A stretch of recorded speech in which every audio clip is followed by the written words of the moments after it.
ট্রেনে যদি কোথাও যাত্রা করেন তো দেখবেন কিছু প্রো লেভেলের পাকা মানুষ আপনার কাছে আসবে।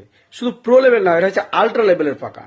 প্রথমে এসে আপনাকে খুব অসহায়ের মতো করুণ সুরে বলবে, দাদা একটু সরে বসুন না, আমাকে একটু বসতে দিন। আপনি তার মায়ে পড়ে গেলেন, দয়া করে তাকে সিটটা একটু ছেড়ে দিলেন, ব্যাস একটু প্রথমে বসলো। তারপরে 5 মিনিট পর সে আপনাকে আবার বলবে, দাদা একটু চেপে বসুন না, আমি তো দেখেন ঝুলছি। আপনি আবার সেই অসহায়ের মতো আপনি আবার তাকে সরে যাবেন। ঠিক এইভাবে এমন একটা পর্যায়ে চলে যাবে যেভাবে ব্রিটিশরা আমাদের ভারতবর্ষকে দখল করেছিল সেই পর্যায়ে বা সেই রূপ ধারণ করবে। অর্থাৎ সেই সিটটা দখল করবে পুরোপুরি তার আয়ত্তে চলে যাবে। এবং পরে যখন আপনি প্রতিবাদ করবেন যে দাদা আমি তো বসতেই পারছি না, আপনি তো পুরো সিটটা দখল করে নিলেন, তখন তার আসল চেহারা ফুটে উঠবে। আপনাকে কি বলবে জানেন?